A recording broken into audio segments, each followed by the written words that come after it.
Good morning, everybody. I welcome all of you to this very important hearing to consider the nomination of former Florida Attorney General Pam Bondi. She's serving as the 87th Attorney General of the United States after her approval. Congratulations to your nomination, Ms. Bondi, and thank you for your willingness to serve. I thank Senator Durbin for his leadership as chairman of the committee over the last 4 years. Although he and I have differences of policies, I think the public could say we worked well together on many issues over the years. As he steps into his role as ranking member, I will work closely with Senator Durbin to serve the American people. I also would like to welcome three brand new members of the committee and a person that's repeating his service here after a stint off. I welcome to the committee Senator Britt, Senator Schmidt, Senator Crapel, and Senator Schiff. Welcome. Before we get started, I'd like to set out a couple ground rules. I want to handle this hearing using a similar structure to how Senator Durbin handled the nomination hearing of Attorney General Garland. I want everyone here to be able to watch the hearing without obstruction. If people stand up and block the view of those behind them or speak out of turn, it's not fair or considerate to others, so officers will immediately remove those individuals. Now, before I turn to my opening statement, let me explain how we're going to proceed today. I'll give my opening remarks, and then I'll invite Ranking Member Durbin to give his opening remarks. Then I'll call on Senator Scott and Schmidt to introduce this nominee. And following those introductions and Ms. Bondi's statement, we'll begin the first round of questioning. Each senator will have an initial 7-minute round for question. After the first round, we'll do a second 4-minute round of questioning. Members should do their very best to adhere to these time limits so that we can proceed efficiently with the hearing.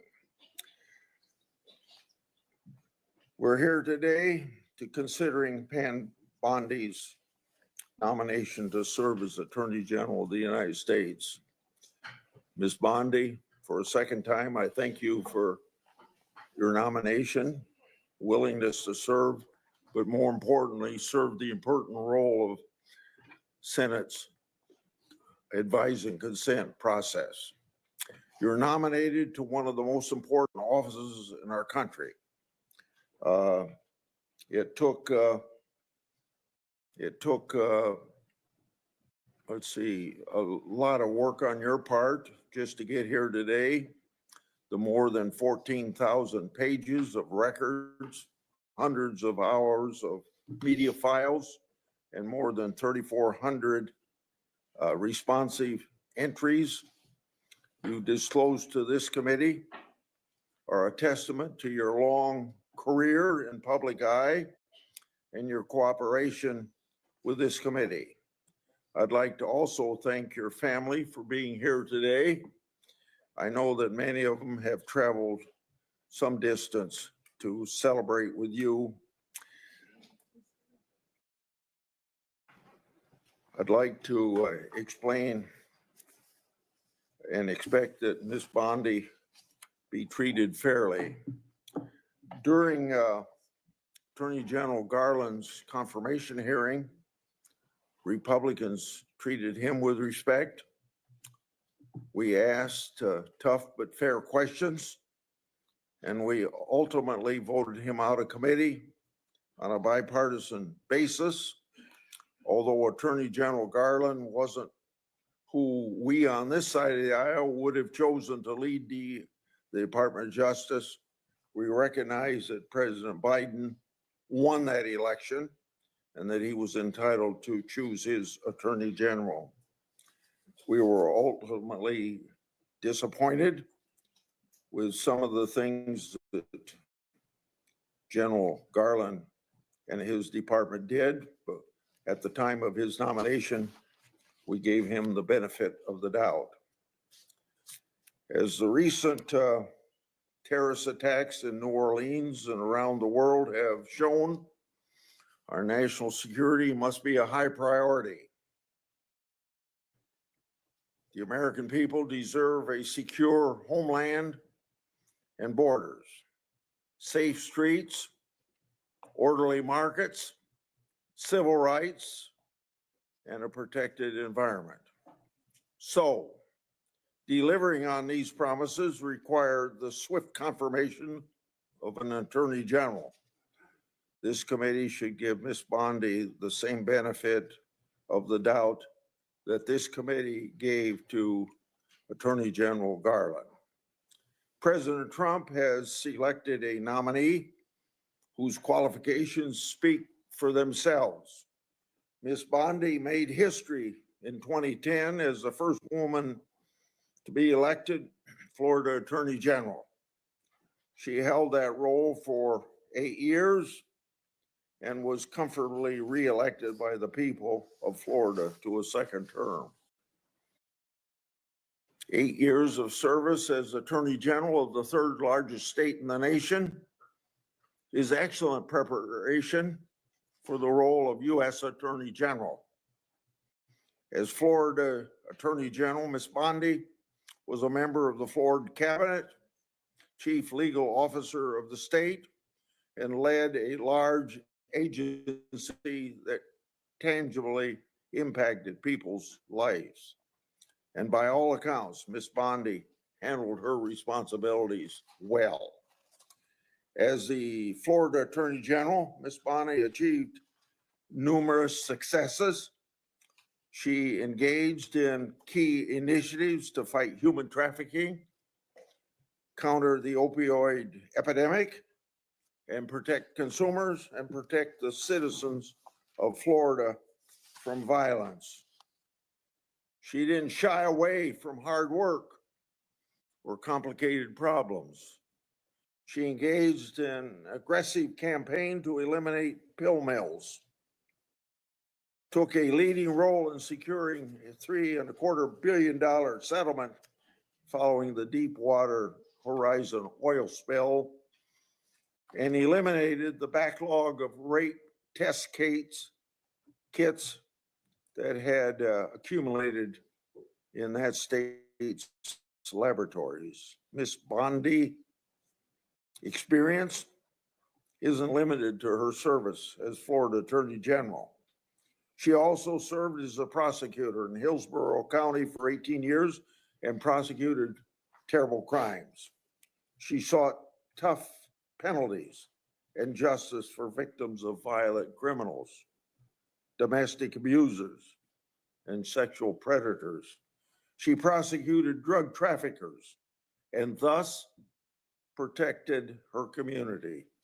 She was also active outside of her professional role, serving in the Junior League of Tampa, on the board of Special Olympics Florida, and is well known for her animal rescue efforts.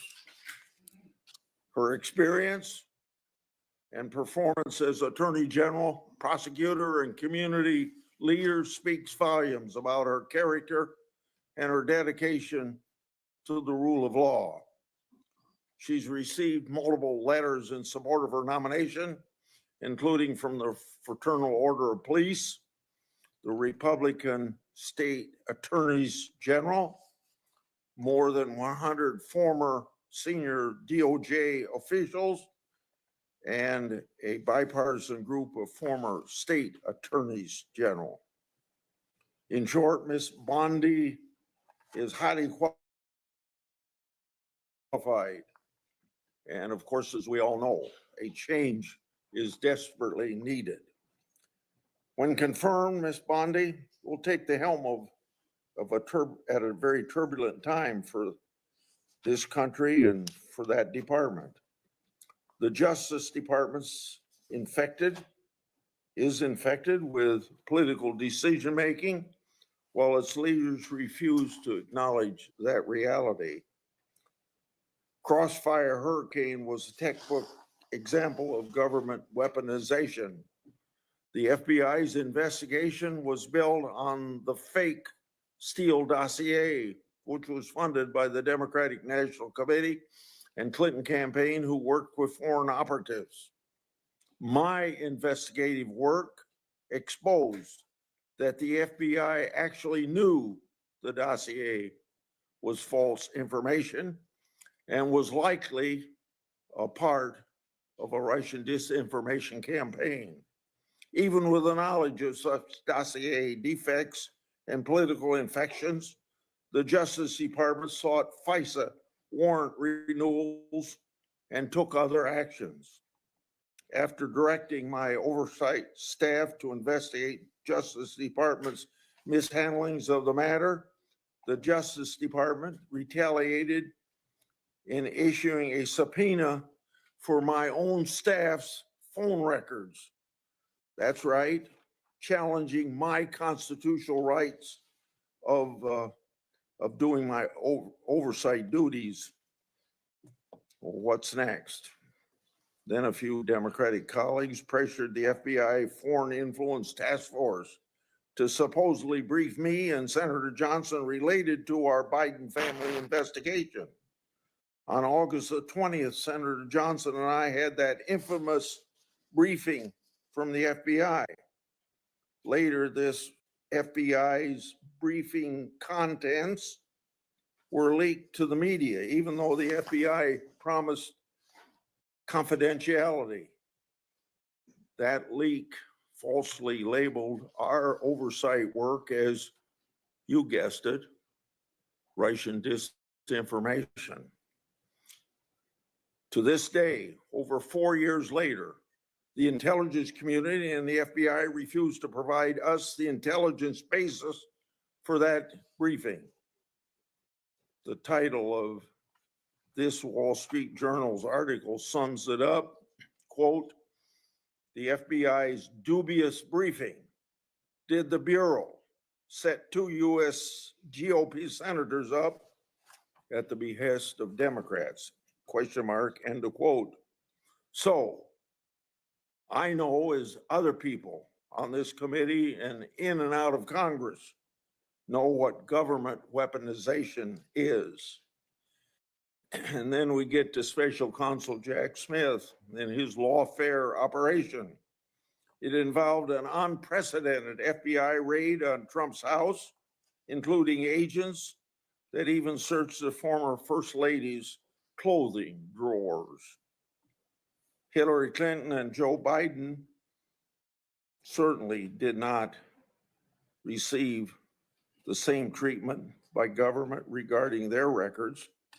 Indeed, as my oversight exposed, the FBI amazingly agreed to destroy laptop records and records associated with Clinton staff. This Orwellian conduct should have no quarter. On top of it all, the FBI Special Agent Tebow, the anti-Trump agent that violated the Hatch Act for political activities on the job, started one of Jack Smith's cases. But Jack Smith wasn't the only department official who tried to influence this past election. The Washington Post reported just last August about a previously undisclosed Mueller investigation into Trump that was closed for lack of evidence, and it being quote unquote fishing expedition. That news reporting was based on sealed court records, government records, and potentially classified information roughly 90 days before the last presidential election. The Justice Department leaked that information to the press to impact the election against President Trump. And they did it while stiff-arming congressional requests for information that would prove embarrassing to the Biden-Harris administration. So let us not forget some of the more and other flagrant abuses of power that we've seen from the DOJ and the FBI over the last 4 years. And I don't have the time to spend on these that I spent on 2 or 3 others, but just to list them. The Department of Justice used the might of the federal government to prosecute individuals peacefully praying outside of an abortion clinic. The FBI suggested that traditional Catholics could be domestic terrorism threats, claiming that these individuals adhere to, quote, anti-Semitic, anti-immigration, anti-LGBT, and white supremacy ideology, end of quote. The FBI opened dozens of investigations into parents who voiced their concerns at school board meetings regarding curriculum choices and COVID-19 mandates. The FBI applied undue pressure to social media platforms to censor so-called misinformation, downgrading or removing flagged social media posts and removing users. These are only a few particularly egregious examples of rot infesting the Department of Justice. The impact of this political infection in our once storied law enforcement institutions is catastrophic. By every metric, the Biden-Harris Justice Department conduct has failed to live up to our country's ideals. So, Ms. Bondi, should you be confirmed, the actions you take to change the department's course must be for accountability so that the conduct I just described never happens again. The only way to accomplish this is through transparency for the Congress and the American people. Now to my friend, Ranking Member Durbin. Thank you, Senator Grassley. I appreciate your commitment to the Judiciary Committee's longstanding bipartisan practices for vetting presidential nominees. That was in doubt several weeks ago, but I spoke to Senator Grassley and he assured me that he's still personally committed, as I am, to maintaining these practices which we've established over the years. Our process is rigorous and it shows how seriously members on both sides of the aisle take our constitutional responsibility of advice and consent. Ms. Bondi, thanks for coming to my office last week to discuss your nomination. The importance of the Attorney General to our justice system cannot be overstated. As our nation's chief law enforcement officer, the Attorney General oversees the Department of Justice, which is responsible for protecting the civil rights of Americans, economic freedom and opportunity, public safety, and of course, national security. In short, the Attorney General has real impact on America's everyday life. It is critical that any nominee for this position be committed first and foremost to the Constitution and the American people, not any president or political agenda. But President Trump claims he has, quote, an absolute right to do what he wants with the Justice Department. And that's how he conducted his first term. He interfered with the criminal cases of his friends and allies and successfully pressured DOJ to investigate his rivals. He even tried to use the Justice Department to overturn the results of the 2020 presidential election. The president-elect made it clear that he values one thing above all else, and he said it over and over again: loyalty. Speaking about Attorney General Sessions, Donald Trump said, quote, "The only reason I gave him the job is because I felt loyalty. He was an original supporter." But when then Attorney General Sessions did the right thing and recused himself from the Mueller investigation, Trump said he should never have nominated him, and he fired him. Trump then nominated Bill Barr to succeed Sessions. Barr successfully auditioned for the job in an unsolicited memo to DOJ that sharply criticized the Mueller investigation. Once confirmed, Barr misrepresented and blocked the release of the report, intervened in multiple criminal cases of Trump's political allies, and spread falsehoods about election fraud. But in December of 2020, when Bill Barr finally announced there was no evidence of widespread voter fraud that would change the outcome of the election, Trump dismissed him, fired his second attorney general. This time around, President-elect Trump has vowed not just to use the Justice Department to advance his political interests, but also to seek, quote, retribution against, quote, the enemy within. He has repeatedly threatened to arrest, prosecute, jail, and otherwise. The motion is agreed. The clerk will report the nomination. Department of Justice, Pamela Bondi of Florida to be Attorney General.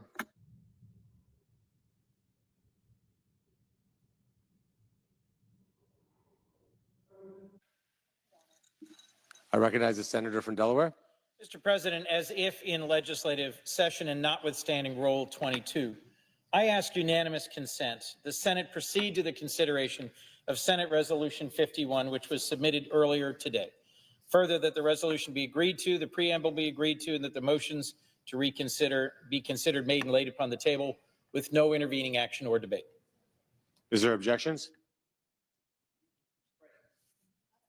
Recognize the senator from Idaho. Mr. President, reserving the right to object, I want to rise today to talk about what Senator Kuntz is attempting to do here. And I have to say that a lot of us have said for years that the greatest national security threat Americans face is our skyrocketing national debt. President Trump agrees with us and is committed to do something about this. We must confront this, and to do so, hard choices are going to have to be made, and all parts of government will have to be looked at very closely. The idea of merging USAID and the State Department is not new and has been floated by nearly every administration since the latter part of the last century. I'm supportive of the Trump administration's efforts to reform and restructure the agency in a way that better serves United States national security interests. I'm fortunate enough to talk with Secretary Rubio virtually daily, sometimes multiple times a day, and I was aware this was coming. And as I said, I have encouraged that this be looked at. Today, along with a number of my colleagues on relevant committees on both sides of the aisle and the Hill, received notification that Secretary Rubio is beginning the process of merging USAID into state. I had received this informal notice earlier than this. There's a lot of work to do in this effort, and there is a process set up for doing this. And Secretary Rubio is following that process and looks forward to working with all of us as he goes through that process. It's my hope that all of my colleagues in both parties will help to do this important work. I have to say that this is just one agency. There are many, many, many agencies out there, and this is going to be coming down the pike on every amount of government spending. Elections have consequences, and this is one of the consequences that we're going to do our best to reduce spending, do it by efficiencies, by combining where it's necessary. I'll continue to be in close coordination with Secretary Rubio on this as it moves forward. As a result of that, I object to the proposed RS 51. The objection is heard. Senator from Delaware. Mr. President, if I might further expound on the resolution and respond to the comments by my colleague, the chairman of the Foreign Relations Committee on which I serve. The resolution I sought to advance today is a simple statement of fact. It reviews the history of USAID, its creation as an independent agency, and its recognition in a law I helped write just last year, that to reorganize it explicitly requires congressional consultation and notification in advance. And the statement of the resolution, the core point of it, is that AID is central to advancing the national security of the United States because it mitigates threats abroad before they reach us here. It promotes global stability. It addresses the root causes of migration and extremism and secures the leadership and influence of the United States in an era of strategic competition with the People's Republic of China. Let me speak to a few points, if I might. The power of the purse, process matters, 1%, and who wins. Rolling back the decades of work and relationships that the nonprofits and AID do around the world is creating a vacuum that will be filled by bad actors.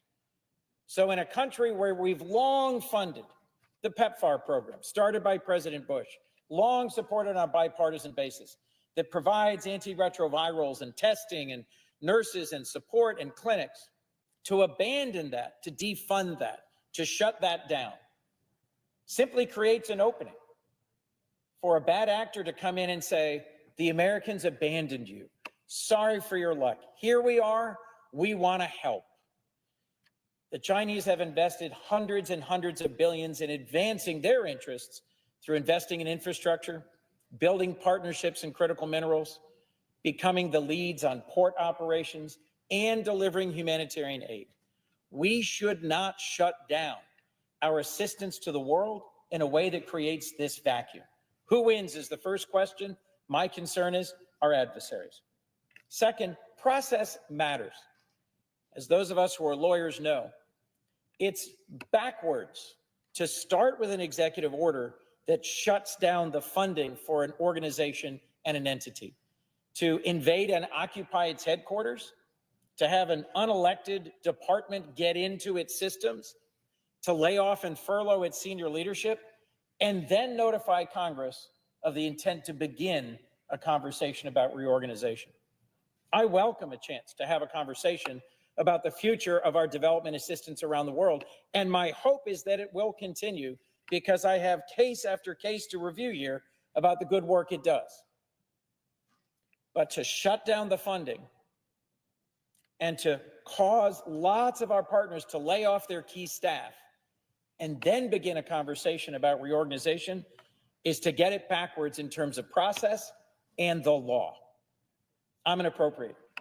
Why should we bother coming to an agreement on appropriations here in the Senate, pass a law, send it to the president, he signs it, and then in the next Congress and the next president, they can shut it down and claw it back?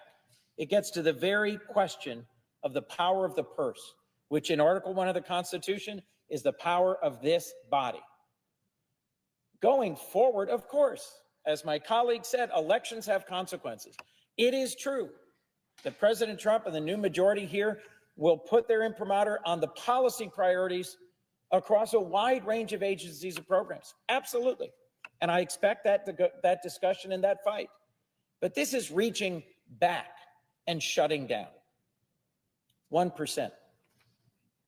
1%, actually less than 1%, of the total federal budget goes to these vital humanitarian programs around the world. I'll give you a few examples of what has been stopped in its tracks.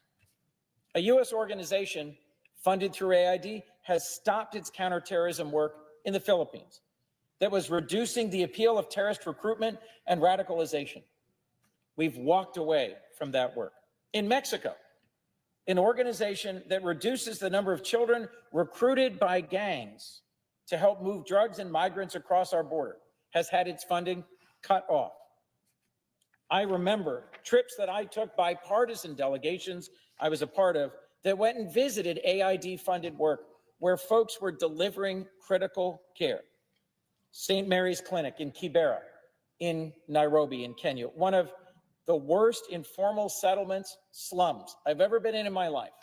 And these dedicated, caring, capable folks delivering vital life assistance. In Liberia during Ebola, I will never forget meeting with the nurses, the doctors, the volunteers, the Liberians who were helping save lives. Why does this matter? Today, there's an Ebola outbreak in Kampala, Uganda. There's a Marburg outbreak in Tanzania. And it's the disease monitoring and testing. It's the clinics and the nurses that keep these diseases controlled and managed on the other side of the world before they come here.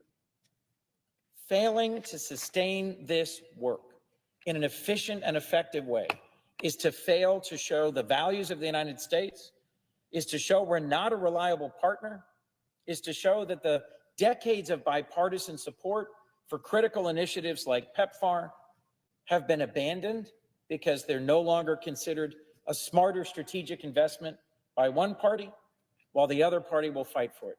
My fondest hope is that we will yet find there is bipartisan support for continuing and sustaining these investments. But it's unclear because the unelected leader of Doge, Elon Musk, is even now tweeting, shut it down, close it off.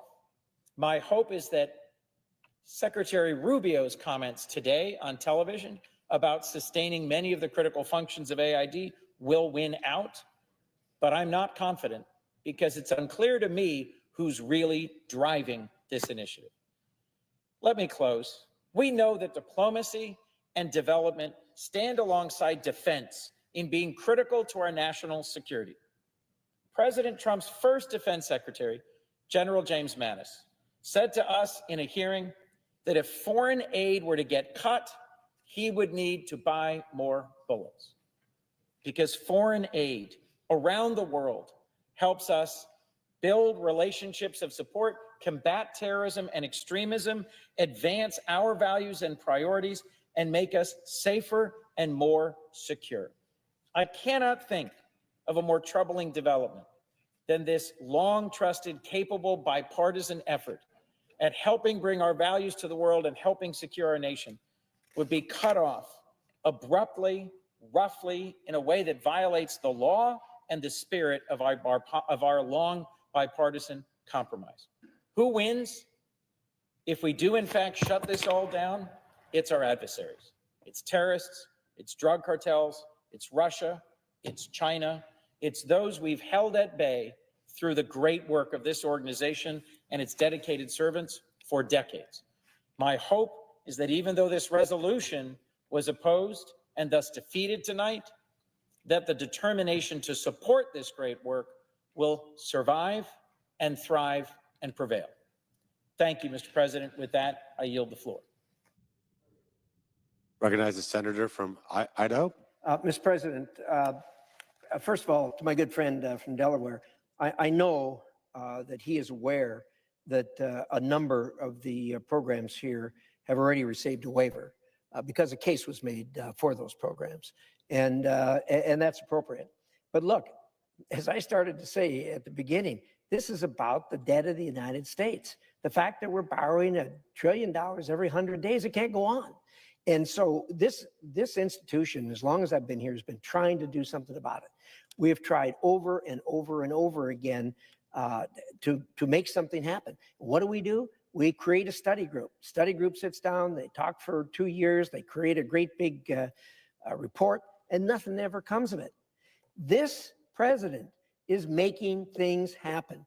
And one of the agencies that a lot of us have had concerns about over the years is USAID and how the money was being spent. We're going to have a look at it. And I have no doubt that when we're done with that, everyone's going to have a say. And at the end of the day, we will, as we do in a democracy, vote, and that'll be the end of it. Thank you. I yield the floor. Senator from Delaware. If I might, one of my own pressing concerns I've raised with colleagues here on the floor tonight is that even in cases where Secretary Rubio has given a waiver to try and keep programs like PEPFAR going, money is not flowing. And several Republican senators have posted and spoken to this issue today. If Secretary Rubio is in charge of this initiative, those waivers should lead to funding being restored. If he's not, if this is really Elon Musk's vision of shut it all down, then what is happening on the ground today in country after country will show us where we are really headed, which is the complete abandonment of our global leadership in humanitarian relief and development. I pray that we can work together to ensure that the critical work of dozens of household name nonprofits is not abandoned, and that what is left of AID is not allowed to bleed out while we here in the Senate debate. Thank you, Mr. President. I yield the floor.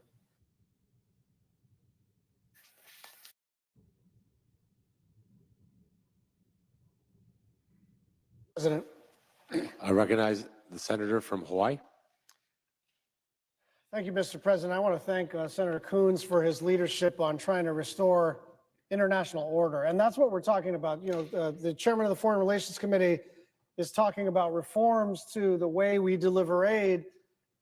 And look, 10 days ago, I had a conversation with Senator Graham, who's the chairman of the committee that has jurisdiction over spending in the State Department. And I'm now the ranking member of that committee. And we talked about the opportunities for reform. We talked about the need to align American foreign policy with USAID. And to the extent that we're all alarmed at the Belt and Road Initiative, to the extent that we watch what China does internationally, and we think, how smart of them. We should do something like that. The response should be to better align USAID with the State Department's objectives, with our geopolitical strategy, but not to eliminate our power internationally. And I think the point that has to be understood right now, because some Republicans that I'm talking to kind of agree that we don't want to get rid of foreign aid, we don't want to get rid of USAID, but they want to institute some reforms, they want to have a negotiation, fine. Understand two things. One, this freeze is just flatly illegal. And let me explain what I mean. Every year we pass an appropriations bill. And unlike in state governments, where if you appropriate money to something, a governor can actually restrict those funds. But our Constitution provides, and our statutes provide, that when we appropriate money as the Article I branch, the executive branch has the obligation to see to it that it's done in a way that is meritorious. But they don't get to decide not to spend the money. If they didn't like a particular provision in a bill, they could have threatened a veto or been part of the negotiation or whatever. But once it's enacted, it is literally the law of the land. The other thing is, USAID is a creature of federal law. It is true that it was originally established by an executive order. That's true. But that sort of misses the point. There was an executive order. Look, if you establish something by an executive order and nothing follows, then the next president gets to revoke that executive order. The thing vanishes. That is a total authority that the president has.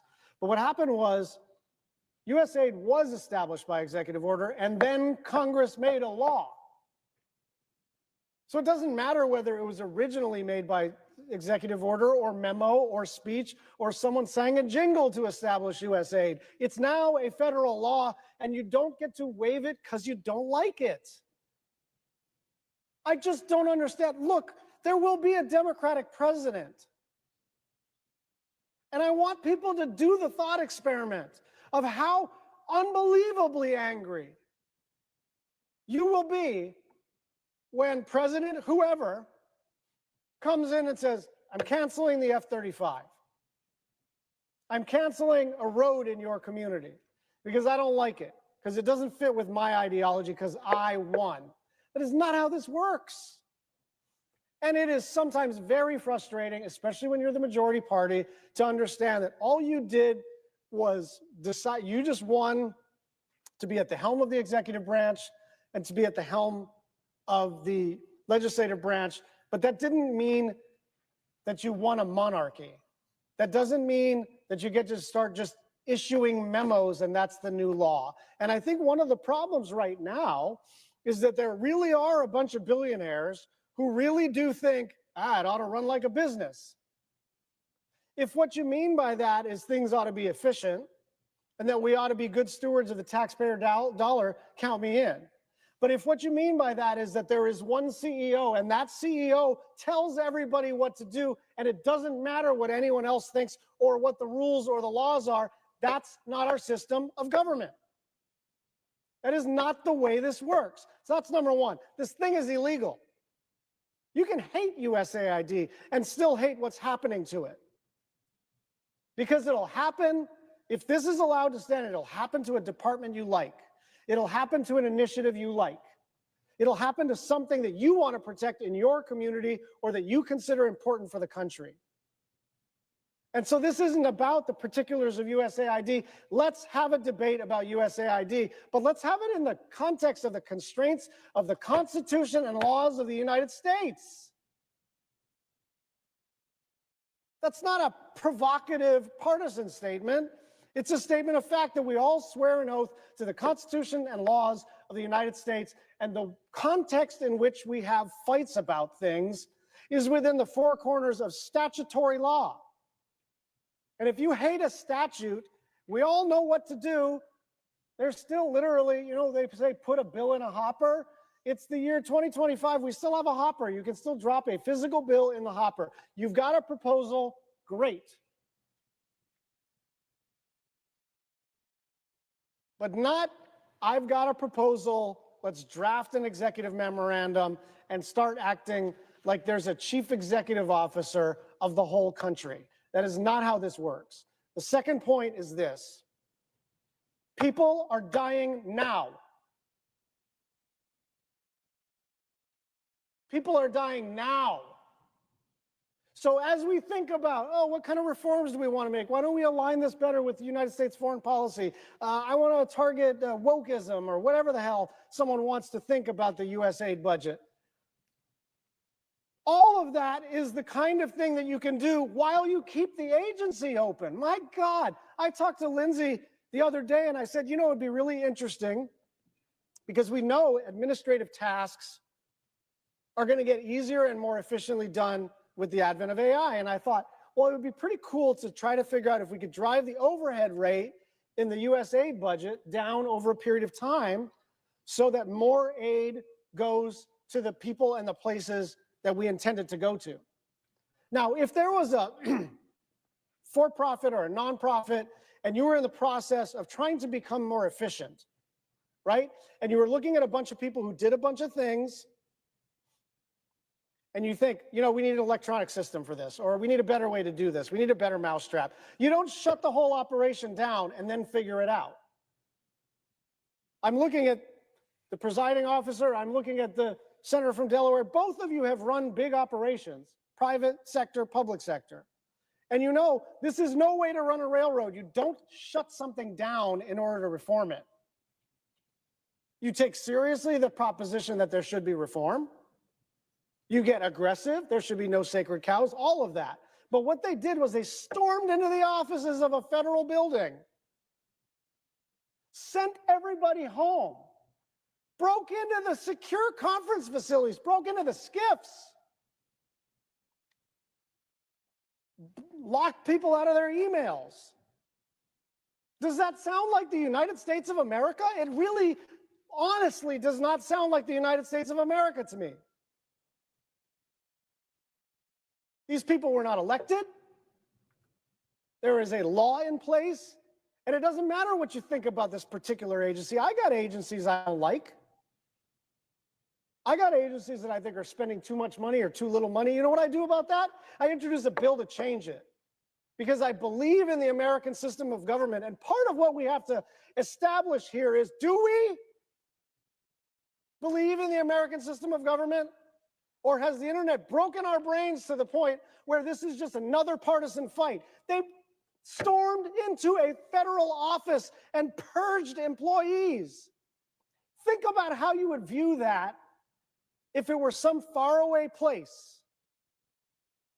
Think about how the press would cover that if it were in Africa or Central Asia or South America or Central America. They would characterize it appropriately as autocratic behavior. So this isn't some small little partisan dispute among a bunch of progressives who are bleeding hearts and worried about people and suffering and all that. This is about literally, do we uphold the rule of law in the United States? And so many people who are in the United States Senate who care about this country fled that kind of authoritarianism. My grandparents, my wife's grandparents, I won't presume anyone else's personal history, but frankly, most people come to the United States to flee those kinds of behaviors. And so we are here to uphold the Constitution and laws of the United States. Mr. President, they really are implementing Project 2025. And I have to say, like back in the campaign, I was wary about making that accusation that they're going to implement this book, right? And I just asked, I was trying to figure out if I could read the whole Project 2025 into the record, and at least one of the, well, I'll just say it, ChatGPT told me to take 119 hours. And so I'm not going to do that this evening. But I will tell you that if you read it, you will understand that they're actually really implementing Project 2025. And Trump was smart enough during the campaign to realize that Democrats had broken through and made it clear that they have a very specific plan. And part of the problem for Democrats was, you know, it was always about Trump and his personality, and that wore people down. Like it was, you know, tell me what you're going to do for me. Tell me what they're going to do for me or not for me. And so this was an area where Democrats thought, hey, this is policy. This is what's actually going to happen. And Trump was clever enough to say, no, I don't know anything about that. Oh, that guy, and I just met him, kind of thing. But I want you to understand that more than 2/3 of Trump's executive orders and actions during his first week were inspired by that manifesto put together by the Heritage Foundation. And the reason for that is simple. Many of the authors of Project 2025 now hold or are nominated to hold senior roles in the Trump administration. And that includes OMB Director nominee Russ Vought, FCC Commissioner Brendan Carr, Senior Counselor Peter Navarro, Border Czar Tom Homan. And so it is worth examining in some detail the branch of chaos and pain and confusion from the Trump administration. I want to read the opener in Project 2025. History teaches, I just want you to be clear, this is not me. History teaches that a president's power to implement an agenda is at its apex during the administration's opening days. To execute requires a well-conceived, coordinated, and unified plan and a trained and committed cadre of personnel to implement it. In recent election cycles, presidential candidates normally began transition planning in the late spring of election year or even after the nomination was secured. That is too late.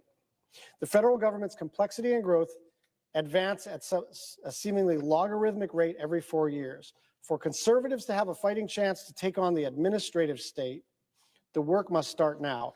The entirety of this effort is to support the next conservative president.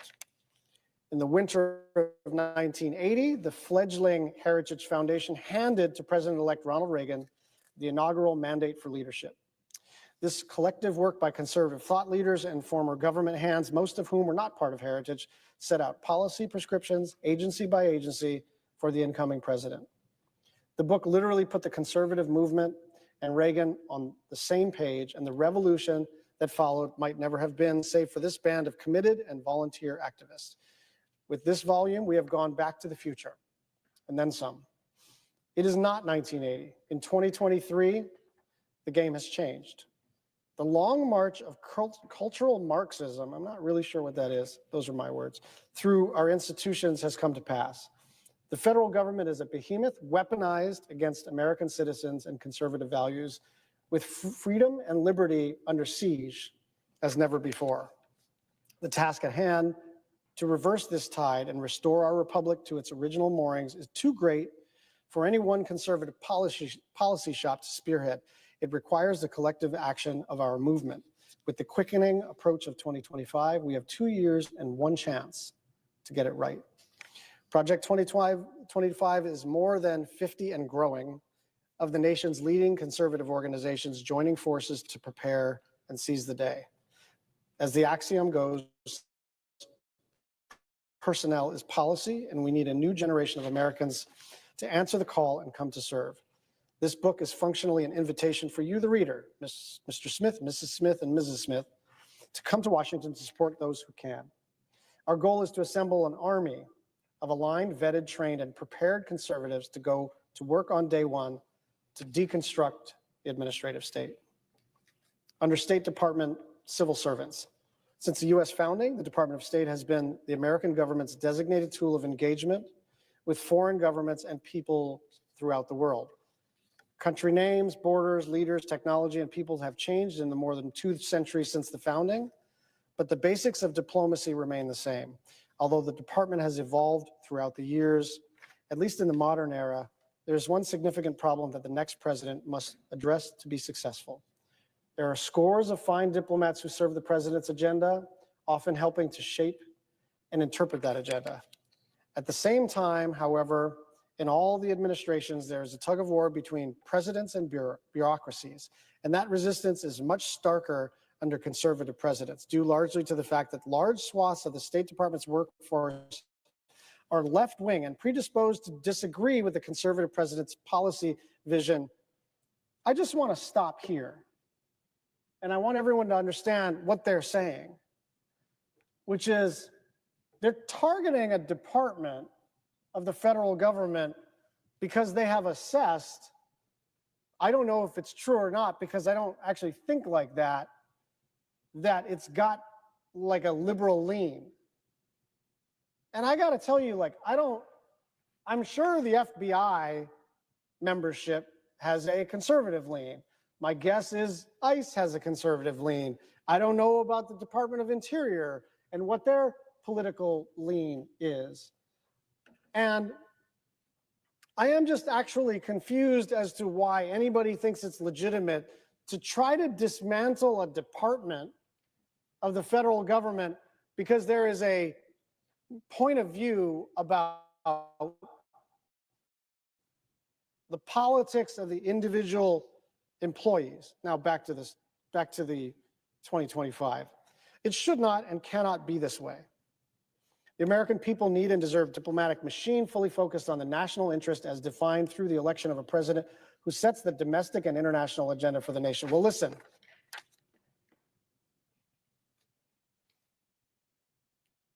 Law, as it relates to the State Department, is made by Congress. And many smart people have described the Constitution in the area of foreign policy as an invitation to struggle. It was intentionally vague. We were supposed to have a tug and pull. And it's true that the President of the United States is the commander-in-chief and has broad foreign policy authorities. It's not true that any president can ignore a duly enacted federal law. And that is what is being asked for us to tolerate. And I was prepared on election night to say, I hate this result. We lost the trifecta. as a party, we've got to do some soul searching and figure out why we didn't just lose the Electoral College, we lost the popular vote. So I was prepared to do some thinking and say, we're in for some conservative outcomes. We're in for some policy outcomes that I am absolutely going to hate. But what's happening right now is unlawful. Like, I know we're outnumbered 53 to 47 in the Senate and like a 2 or 3 vote margin in the House, and we lost the presidency. Fair enough. So there will be conservative policy for 2 or 4 years. And I don't like it, but that's, that's the way the ball bounces sometimes politically. What's happening right now is not the ball bouncing a particular way politically, but someone just deciding that they're in charge of the American government and they don't care what the law says. And I just don't think anybody should be willing to tolerate that. I want to quote Project 2025 on Medicare, because I want everybody to understand they came for the State Department first, because everybody understands that until there's an Ebola outbreak that reaches our shores, until there's international disorder that reaches our borders, until our reputation is damaged, until you see it on your screen, large or small, most people are not actively tracking the foreign aid question. But I want you to understand that Project 2025, I mean, you heard me read the preamble. It's a really, give them credit, it is an ambitious vision. It is an ambitious document. And so they're also coming after Medicare. And I quote, Medicare and Medicaid operate as runaway entitlements that stifle medical innovation, encourage fraud, and impede cost containment, in addition to which their fiscal future is in peril. Both programs should be managed so that the individuals enrolled are empowered to make decisions for themselves and have quality options with affordable prices driven by competition and innovation. Providers who participate should retain or have restored the freedom to practice medicine and take care of their patients according to their patients' unique needs. The Affordable Care Act has made insurance more expensive. Now, that's just flatly not true. Like, you can hate it, and you could say it's an expansion of government, and you can say that it's an inefficient way to do it, but like, it's flatly not true that people are paying more in premiums. You might hate the fact that it's a big subsidy for people.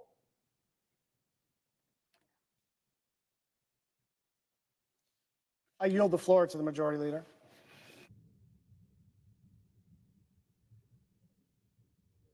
Colleague from Hawaii, Mr. President, I would ask unanimous consent that the Senate resume legislative session, be in a period of morning business for debate only, with senators permitted to speak therein for up to 10 minutes each. Without objection.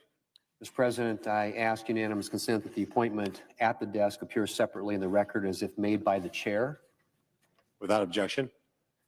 And I ask unanimous consent that when the Senate completes its business today, it stand adjourned until 11 a.m. on Tuesday, February 4th, that following the prayer and pledge, the journal of proceedings be approved to date, the morning hour be deemed expired, the time for the two leaders be reserved for their use later in the day, morning business be closed, and the Senate proceed to executive session and resume executive calendar number 12, and that all time during morning business, recess, adjournment, and leader remarks count post-closure. Further, that at 12:15 p.m., the Senate execute the order of January 30th in relation to the Collins nomination, and the Senate recess following disposition of the Collins nomination until 2:15 p.m. to allow for the weekly conference meetings. Finally, that if any nominations are confirmed during Tuesday's session, the motion to reconsider be considered made and laid upon the table, and the President be immediately notified of the Senate's action. If there be no further business to come before the Senate, I ask that it stand adjourned under the previous order following the remarks of Senator Schatz. Without objection.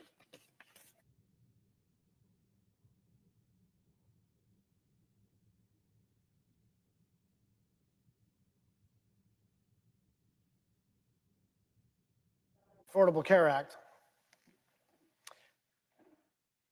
The ACA subsidy scheme simply masks these impacts. That's a funny one. The ACA subsidy scheme masks the impacts. which is really to say we have an inefficient healthcare system. I think everybody can agree with that. And what they mean by masking the impacts, right, is we have a terrible system. Under normal circumstances, people's monthly payment would be $500, $600, $700, $900. And under the subsidy scheme, people have to pay less, masking the impacts. And so just understand there are a lot of euphemisms in here for coming after your health care.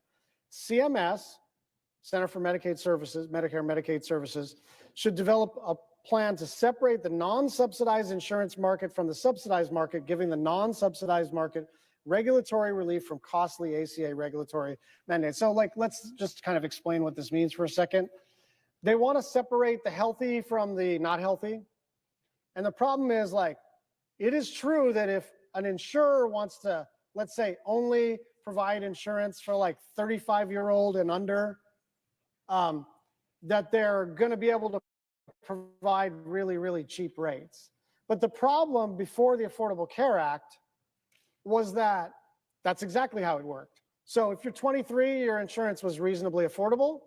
And if you're 48 and you have heart disease, or you have mental health challenges, or you have asthma, or you have diabetes, then you have a pre-existing condition. And then the insurance companies were able to just literally not write you a policy. You couldn't get insurance. And so the number one cause of bankruptcy pre-ACA was medical debt.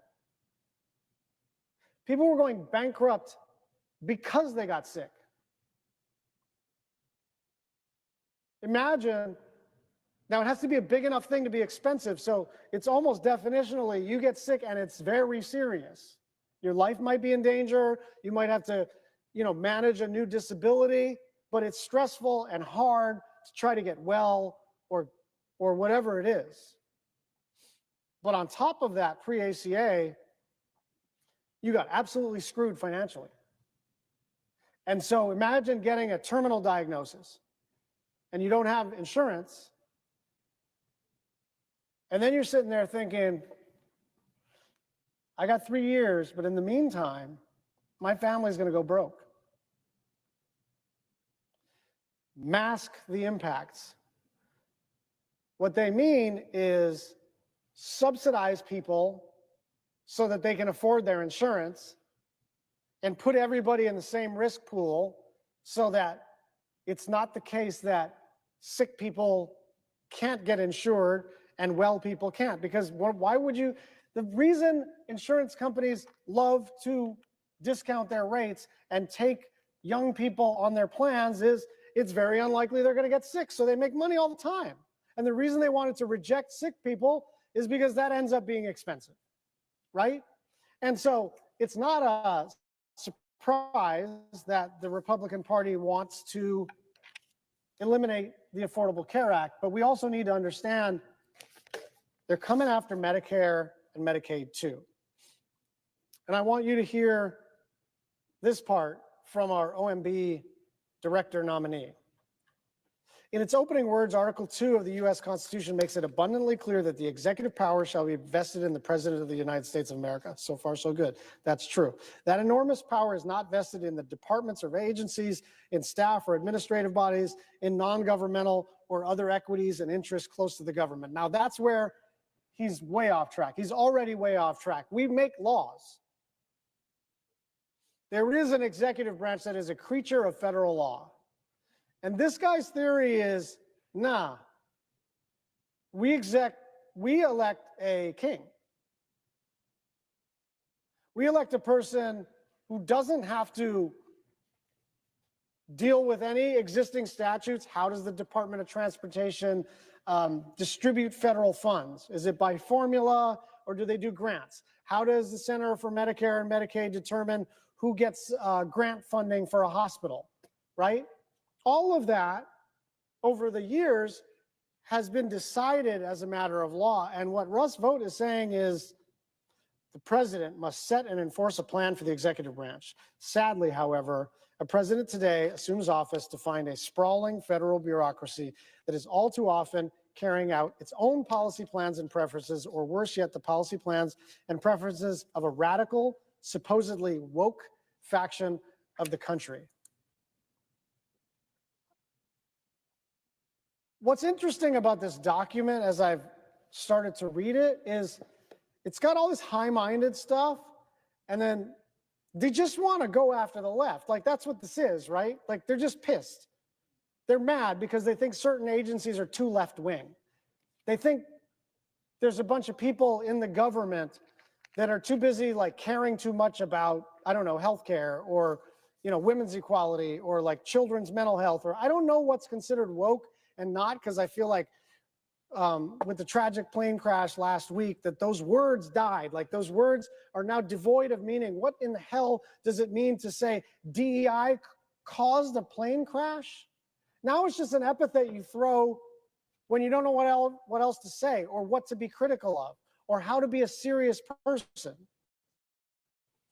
The challenge, he says, is created and exacerbated by factors like Congress's decades-long tendency to delegate its lawmaking power to agency bureaucracies, the pervasive notion of expert independence that protects so-called expert authorities from scrutiny, the presumed inability to hold career civil servants accountable for their performance, and the increasing reality that many agencies are not only too big and powerful, but also increasingly weaponized against the public and the president, who is elected by the people and empowered by the Constitution to govern. So, what they mean here, right, is that if you want to pass a law, it has to have all of the implementation in the law. And it's funny to me because a lot of Republicans will complain about the length of a law. We are supposed to make broad public policy. Let me give you a really good example. The Telecommunications Act, right, was passed and then reauthorized over the last couple of decades. And that enabled a telecommunications revolution because it set basic parameters for competition. And then it said, you, the Federal Communications Commission, expert agency, you can open up dockets, you can listen to testimony, you can evaluate individual cases. You have to work within the four corners of the statute. We're telling you what the principles are here. But like, we don't know how many gigahertz of spectrum should be given to the Department of Defense versus like open RAN, this and that. We don't know that kind of thing. And I'll give you a good example from my first days in the Hawaii legislature 100 years ago. When I got to the legislature, we had a committee that was called Ocean and Marine Resources. And we, the legislature, set the minimum catch size for individual fish. And there was a pretty corrupt legislator who set the minimum catch size for an opakapaka, kind of snapper, based on how big he wanted the snapper to be on his dinner plate. Happened to be 2 inches smaller than spawning size. Now, why do you care about spawning size? You want people to throw back a fish before it makes a bunch of eggs. And then once it's, had its spawn, then go ahead and eat it, right? And that's how you keep a healthy fishery alive. And so what we realized is, shouldn't a bunch of aquatic biologists figure out the minimum catch size of an opakapaka? Shouldn't a bunch of actual experts determine how to manage our ocean and marine resources? Shouldn't the legislature make broad policy? But you don't want us idiots talking about the minimum catch size of an opakapaka. We don't know. We have preferences. People might whisper in our ear about that. And if you can imagine the sprawling federal laws that exist about speed limits and civil penalties for contract violations and criminal law and everything else, and we're going to elucidate exactly how all of this works, it's totally preposterous. But it goes back to this idea of president as elected king. And that is where they want to go. And I quote, in Federalist 47, James Madison warned that the accumulation of all powers, legislative and executive, judiciary, in the same hands, whether of one, a few, or many, and whether hereditary, self-appointed, or elective, may justly be pronounced the very definition of tyranny. Regrettably, that wise and cautionary note describes to a significant degree the modern executive branch, which, whether controlled by bureaucracy or by the president, writes federal policy, enforces that policy, and often adjudicates, none of this is true, whether the policy was properly drafted and enforced. The overall situation is constitutionally dire, unsustainably expensive, and in urgent need of repair. Nothing less than the survival of self-governance is at stake in America. Like, they get really grandiose really quick in this document. And I think that's what's a little bone chilling about it, is that they're not just going for conservative outcomes, they're going for a kind of revolution. And I think that, look, everybody is prone to exaggeration in campaigns. Everybody hurls accusations one side at the other. And so, like, you'll forgive me for when I heard about Project 2025, I was like, okay, some groups want us to focus on it. Fine, whatever, let me check it out. And then I started to realize, like, this is really their plan. And then I heard Trump say, well, no, it's not my plan. I don't know any of these people. And I frankly didn't talk about Project 2025 during the campaign because I couldn't quite nail down where they're going to do it. And now 2/3 of these nominees are authors or otherwise affiliated with this document, which is a 900-page game plan that they're in the middle of executing. And just to take a step back on the tactical side, they really do understand that a lot of what they're doing is not within the four corners of the law. They really do understand that. That's why they're moving so fast, is they are trying to create as much chaos as they possibly can. They are trying to terrorize the federal workforce. And I mean that advisedly. I have a friend, I won't even mention where he works to protect him, but he just texted me and he said, what do I do, man? Like, I've known him since I was a kid. What do I do? Like, just an unbelievably good human being. I don't know how he votes. I don't know if he votes. But he's terrified. So when you get this email that says fork in the road, and you're an air traffic controller, and and there's a 30% vacancy rate of air traffic controllers last week, and you are encouraged to not show up for work and take a severance. That's what this is. This isn't some sort of minor policy dispute. This is arson. They believe that the federal government is an impediment to freedom. And I think we should have that argument. Like, let's have a fight. I don't mean physically. I mean, let's have a debate on the Senate floor. Is the federal government an impediment to freedom? And what parts of it? Because easy enough to say, but is it the FAA you'd like to cut? Is it Medicare you'd like to cut? Would you like to cut the Affordable Care Act subsidies? Would you like to cut the Federal Highway Administration? Would you like to cut the Department of Defense? Would you like to cut the Small Business Administration? Would you like to cut disease prevention around the world? And I think where the rubber hits the road, right, is that it's very easy. I mean, look, I'm sure plenty of Republicans could talk like me if they wanted to, and I can talk like Republicans. We sort of understand each other's points of view. But I just do think that underlying it all, we're a big, powerful country. The most powerful country that has ever existed. And in order to maintain our primacy in the world, in order to be the best in research, in order to be the best in defense, in order to be the best in innovation, we actually do need a federal government.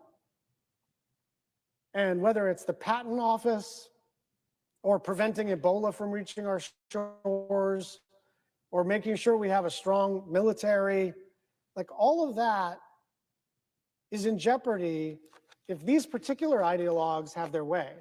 I mean, these people are actually more ideological than some members of Congress. And I think it's pretty scary stuff because they're just going forward with it as if they have a mandate. And most of the people who got elected looked their voters square in the eye and said, I don't know anything about this. That's not my plan. Let me tell you what my plan is.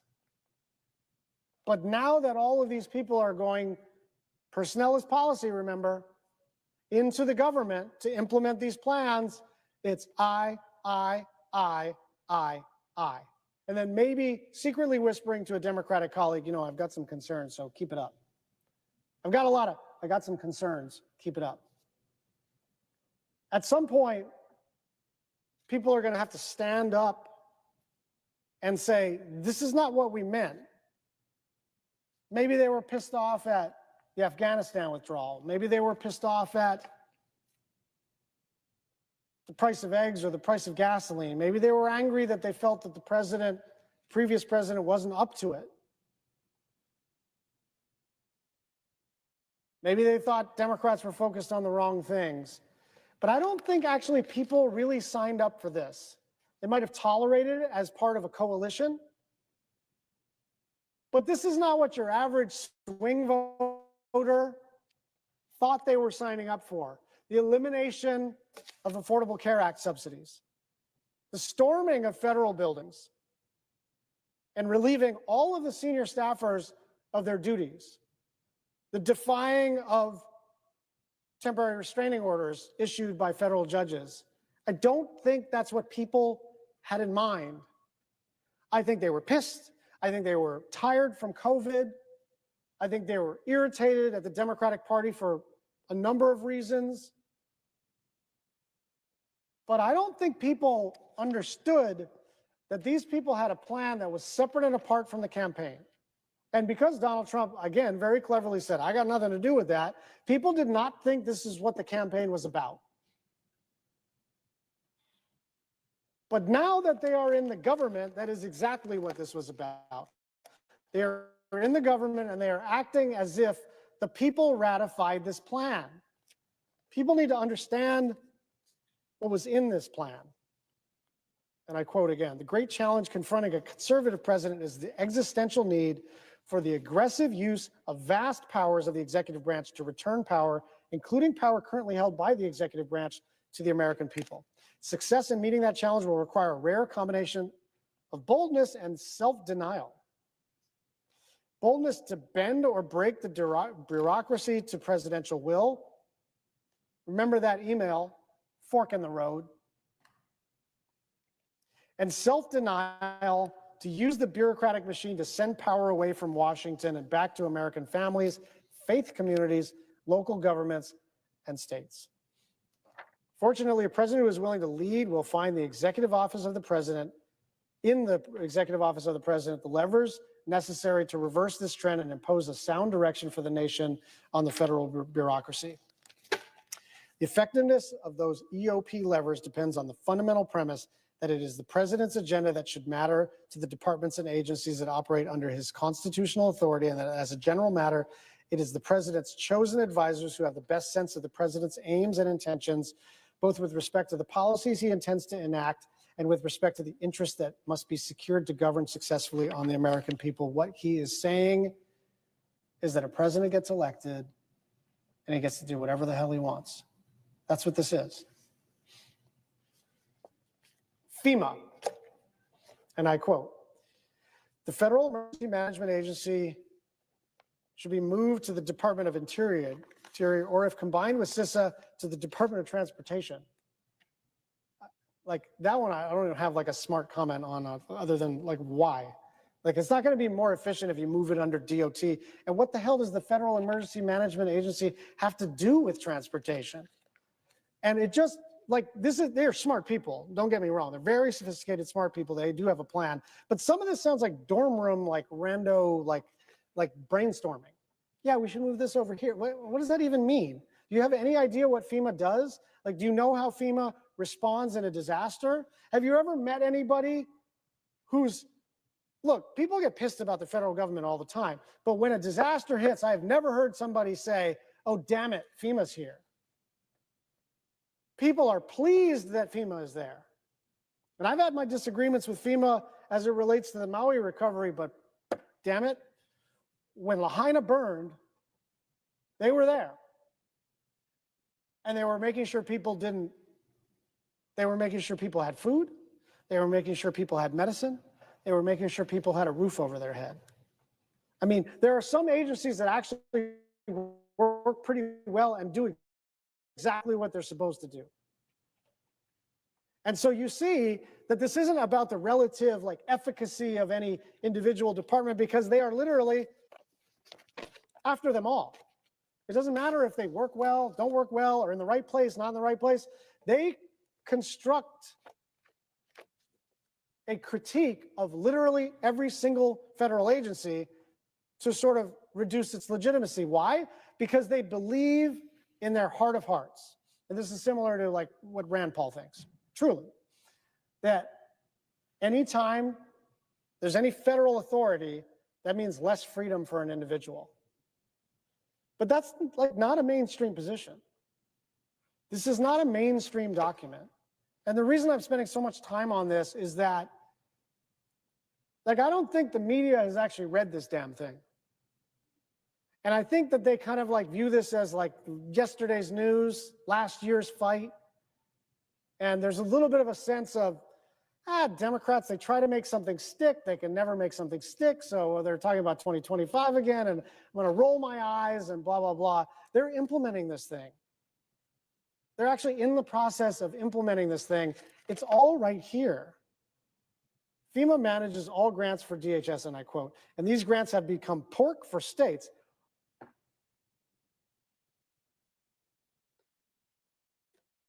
Localities and special interest groups. Since 2002, DHS and FEMA have provided more than $56 billion in preparedness grants. Yeah, okay. Preparedness grants are awesome, actually. Talk to any governor, Democrat or Republican. Talk to any county administrator, mayor, Democrat or Republican, like, preparedness grants are awesome. We should spend $56 billion on preparedness grants. You know why? Because we just passed a $150 billion supplemental emergency appropriations bill because disasters are getting more severe and more frequent every year. Last year was the biggest disaster year on record.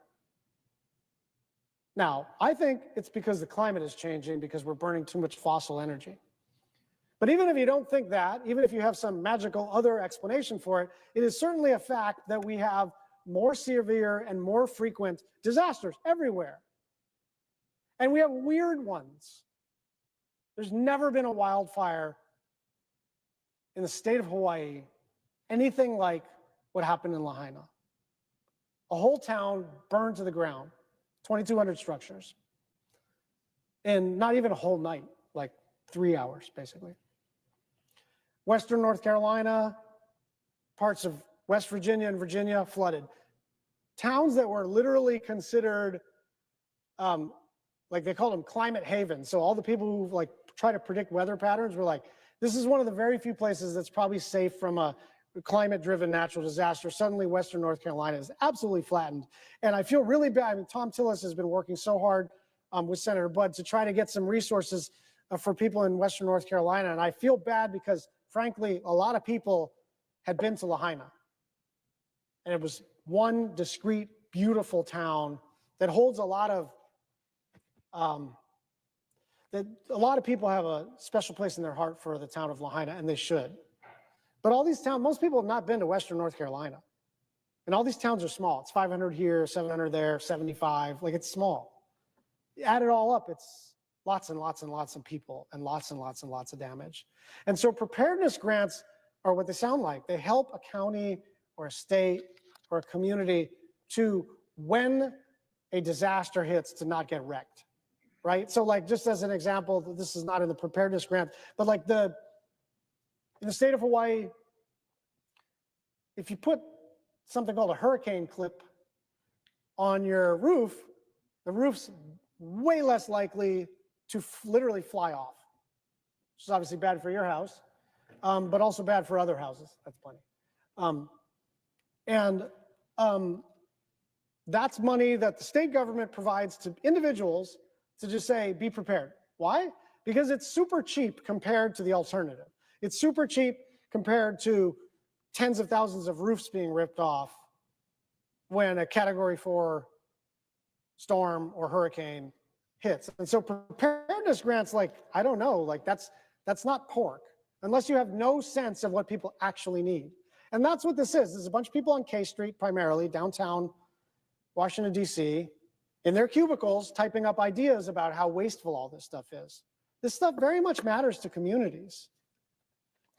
DHS FEMA have provided more than $56 billion in preparedness grants. President Biden requested more than $3.5 billion for federal assistance grants. Again, I don't see the problem. More than any objective needs, political interest appear to direct the flow of non-disaster fund. That's just ridiculous. In fact, like if that had been the case, I would have gotten more from the Biden administration. The principle of federalism should be upheld. This indicates that states better understand. That's true. States do better understand their needs in terms of preparing for a natural disaster, but that's actually not the question. Because the way disaster preparedness, response, and recovery works is that actually the states and the counties are in charge of their preparedness, response, and recovery.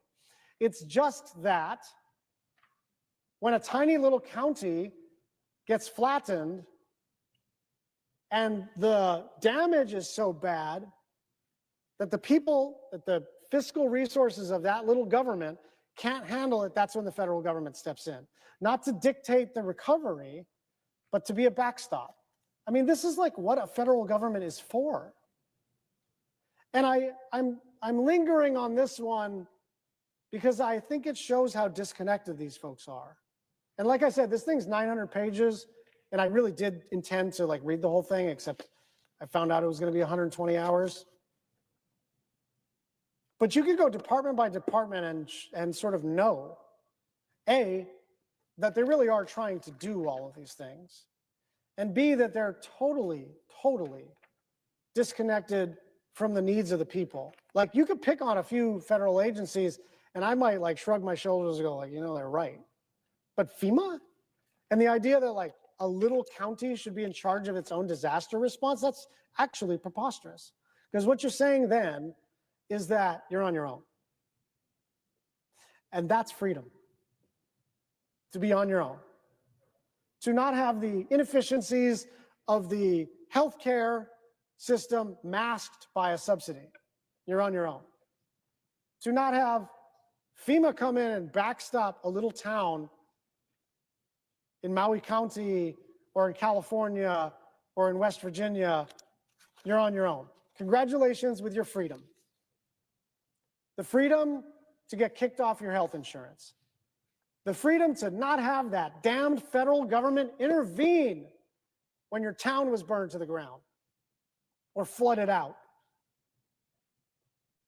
The freedom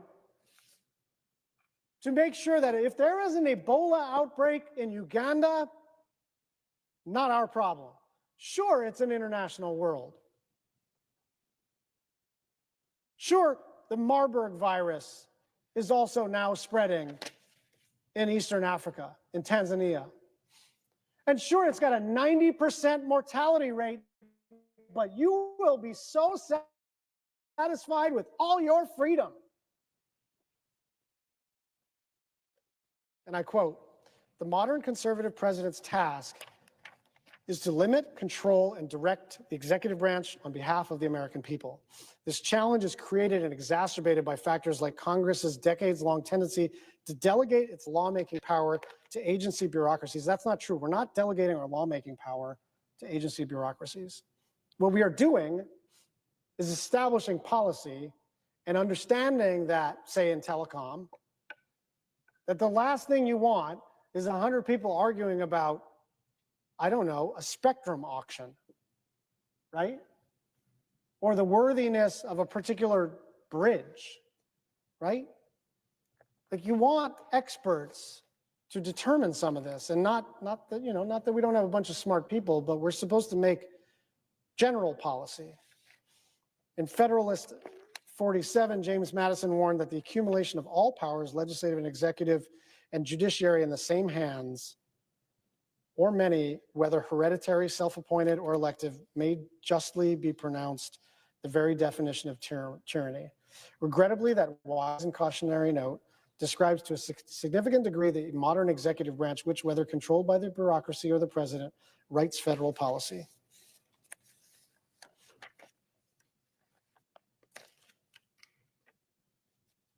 The director must view his job, sorry, this is about the OMB director. OMB cannot perform its role on behalf of the president effectively if it is not intimately involved in all aspects of the White House policy process and lacks knowledge of what the agencies are doing. Internally to the EOP, ensuring that policy formulation procedures developed by the White House to serve the president include OMB is one of any OMB director's major responsibility. A common meme of those who intend to evade OMB review is to argue that where resources are not being discussed, OMB's participation is optional. This ignores both OMB's role in all downstream execution. Like, you can just tell this person is like, no, OMB is everything. Everything goes through OMB, right? That's what this is. It's a very fancy way of saying like, oh, no. Fiscal, non-fiscal, budgetary, non-budgetary, everything goes through OMB. And like, this would be pretty boring stuff if it weren't for the fact that we're about to vote on an OMB nominee who helped to write this document, who last week was overseeing a federal funding freeze, an illegal one that was already overturned by the courts. And the White House press secretary was asked about, I forgot what programs that were necessary or popular or sympathetic. And the White House press secretary said, go talk to Russ Vought. And here's the problem. Two things. At the time, Russ Vought was not even in the government. He's not a government employee. So imagine that you have to like appeal to like the friend of the king for mercy. Now, I know you passed a law, but go talk to Russ Vought. I know that the federal law establishes that USAID exists and that it gets roughly $29 billion to distribute across the world: foreign military financing, economic assistance, development assistance, humanitarian aid. I know there's a law that says that, but go talk to Russ Vought. And so this document like tells us what they were up to. And so I don't really like, I understand that we lost the argument last year. We did. We lost the argument. People didn't vote for us. Fair enough. Free and fair election. Want to be very clear. I am very confident in that vote count. I didn't like it, but I'm very confident in that vote count. And I don't want to say happy, but I was determined to ratify the Electoral College count. We lost the argument about Project 2025. It kind of broke through, but people obviously didn't think it was the main thing. But it's the main thing now. Because, as the old saying goes, you campaign in poetry and you govern in prose. Another way to say it is, Project 2025, I don't know anything about that. Oh, it turns out 2/3 of all of our nominees are like very close, not like adjacent to Project 2025, but like authors of it, right?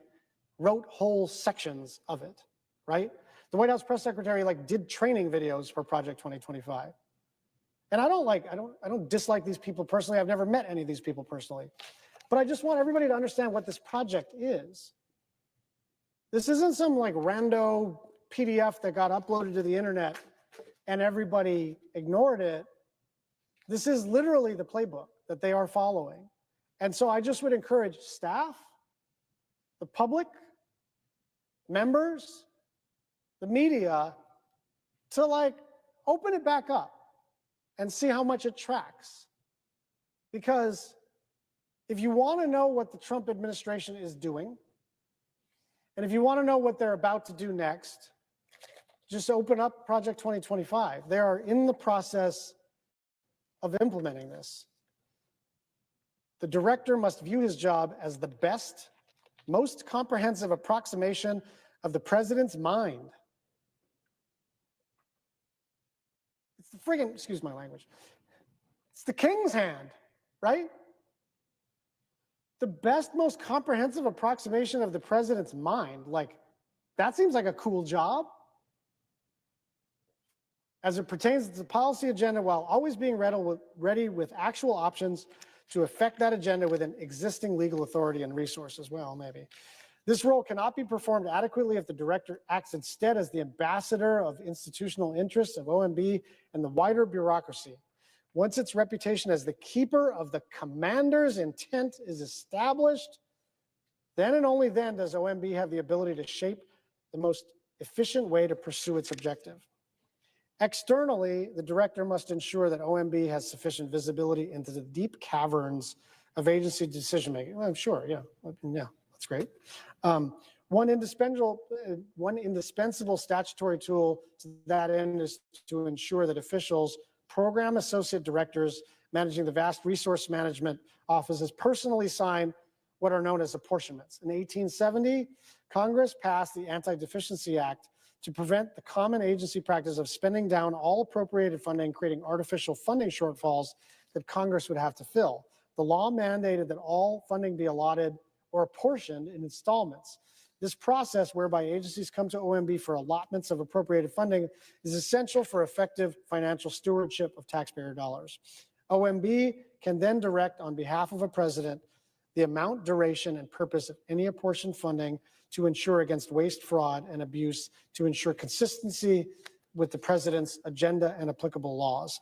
The vast majority of these apportionments were signed by career officials, heaven forfend, career officials, oh my God, the deputy associate directors, until the Trump administration placed this responsibility within the hands of the PADs and thereby opened wide vistas of oversight that had escaped the attention of policy officials. The Biden administration subsequently reversed this decision. No director should be chosen who is unwilling to restore the apportionment decision-making to the PADs. Personal review, who is not aggressive in wielding the tool on behalf of the president's agenda or is unable to defend the power against attacks from Congress. It should be noted that each of OMB's primary functions, along with other executive and statutory roles, is carried out with the help of many essential OMB supporting offices. The two most important offices for moving OMB at the will of the director are the Budget Review Division and the Office of the General Counsel. The director should have a direct and effective relationship with the head of BRD and transmit most instructions through the office because the rest of the agency is institutionally inclined towards its direction and responds accordingly.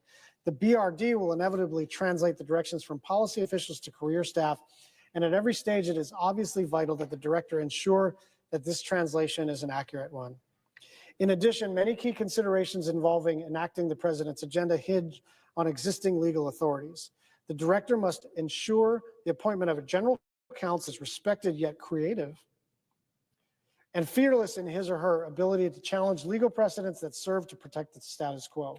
This is vital within OMB, not only with respect to the adequate development of policy options for the president's review, but also with respect to the agencies that attempt to protect their own institutional interests and foreclose certain avenues based on the mere assertion and not proof that the law disallows it or this or that. Conversely, attempts to disregard the clear statutory commands of Congress.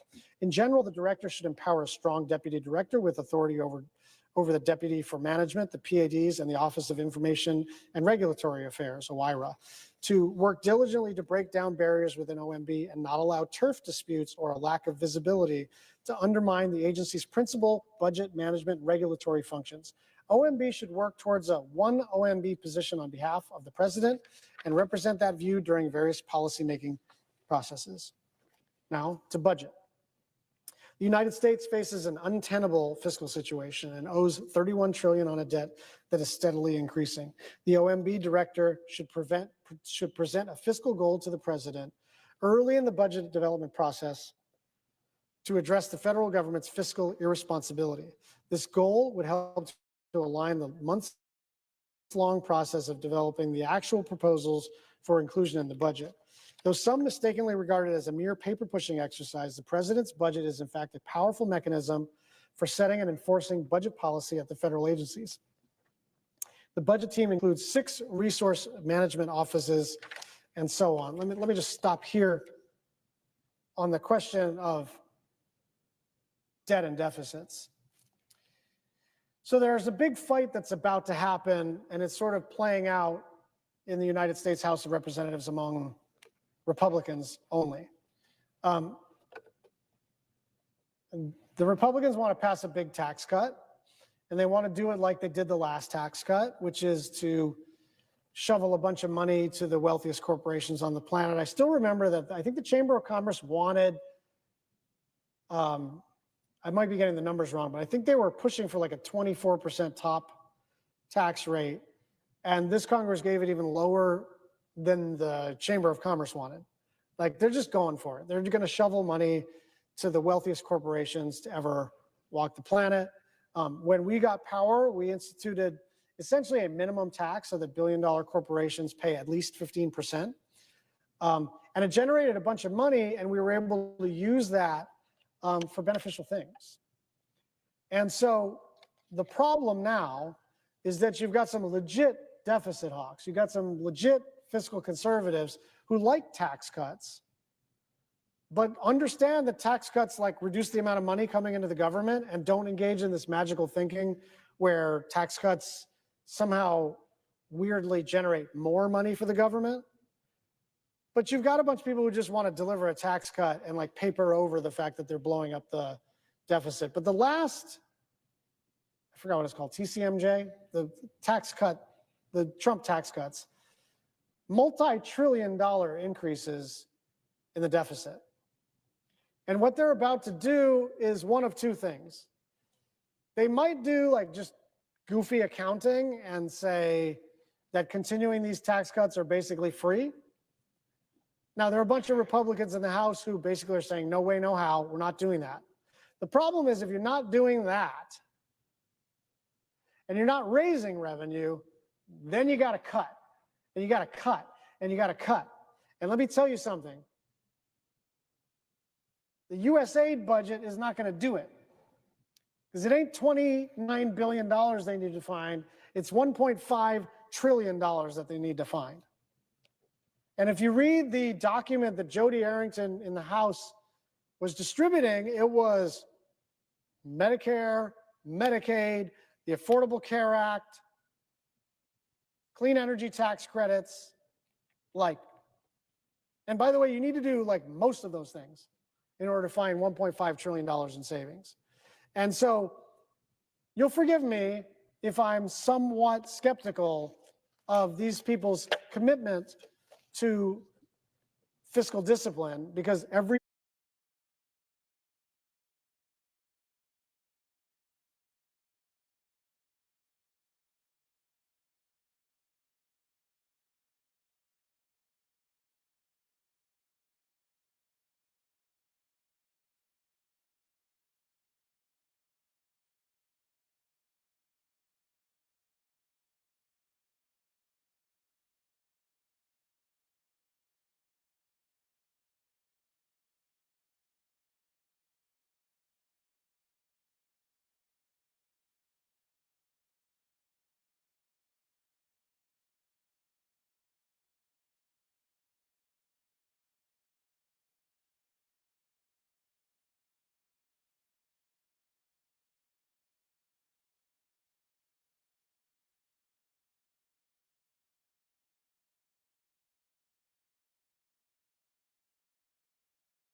money on the other side, right?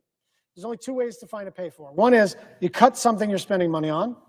The other is you raise revenue, right? You raise taxes somewhere else. They're not going to raise taxes, so they're only looking at cuts. And the problem is there's actually not enough on the domestic discretionary side to find $1.5 trillion worth of savings. They couldn't pass it themselves. And this is why they can never pass an appropriations bill, is because they don't even, like, they can talk about it, but then when it comes to like cutting transportation, they don't want to do it, right? But what is the cataclysm that is coming is either a massive budget-busting tax cut for people who never needed it in the first place, or they're really going to cut Medicare, Medicaid, Social Security, the Affordable Care Act. Like, that's the plan. and I quote, "Some mistakenly regard it as a major, as a paper pushing exercise. The president's budget is a powerful mechanism." Because RMOs are institutionally ingrained in nearly all policymaking and implementation across the executive branch, they play a critical role in helping the director to implement the president's policy agenda. However, because each RMO is responsible for formulating and supervising such a wide range of policy details, many granular but critical decisions are often effectively left to the career professionals. Like, I want you to understand, many decisions are left to the career professionals. And this is like, it's not the whole thing, but this is a big part of what we're arguing about, right? Are you okay with career professionals making decisions? I am. That sounds good to me. Give you a choice. Forget political party. Do you want political appointees or career professionals making decisions? Like, I want the career professionals. It's not to say that a new president doesn't get to drive policy. But like Region 9 of the Federal Highway Administration, and they're trying to figure out, like, I don't know, the stability of the Hanalei Bridge. I don't want political appointees determining that kind of stuff. I want experts. I want career professionals. And that is like a really foundational difference between the parties right now, is that they believe expertise is being weaponized against them. They believe that by virtue of being elected, you should have monarchical power. They believe that these people in the federal government are, I don't know, woke or something. But I've met thousands and thousands and thousands of federal employees at the shipyard, at Yokosuka Air Force Base in Japan, in Manila, at the embassy, in Jordan, at a refugee camp, in Honolulu, at the harbor. These are some of the best people I've ever met. I'm not kidding. Like, this is not like some political statement. They're just awesome. They care. Most of them could go make money someplace else. Most of them don't need this crap. Most of them have dedicated their lives to their country. And they just got an email saying, fork in the road. And so I have one simple message to federal workers. Don't give up. The law is on your side. They are trying to harass you into leaving your position. This is a hostile takeover of the federal government. And I say those words advisedly. I promise you I didn't want to land here in the second week of the Trump administration. I talked to my staff about this. I said, this guy's a lame duck. He survived a shooting. He won the popular vote in the Electoral College. Sometimes people age out of their worst behavior. I'm not being sarcastic here. I had a little sliver in my head that said, I want to at least see that every like hashtag resistance thing was not going to come to fruition. And here we are in the second week, and it is unlawful as hell.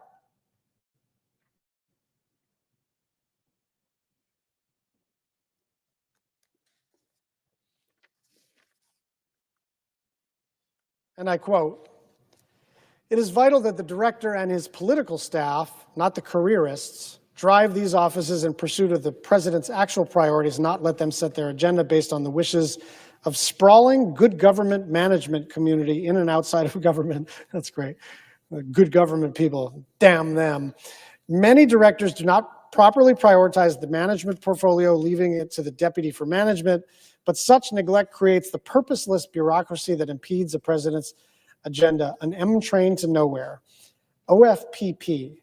This office plays a critical role in leading the development of new policies and regulations concerning federal contracting and procurement through the Federal Acquisition Regulatory Council, which is generally chaired by OFPP Administrator. OFPP helps the director to set a wide range of policies for all of those who contract with the executive branch. In the past, those government-wide contracting rules have played a key role in helping to implement the president's policy agenda. This office should be engaged early and often in OMB's effort to drive policy, including by obtaining transparency about entities that are awarded federal contracts and grants by using government contracts to push back against woke policies in corporate America.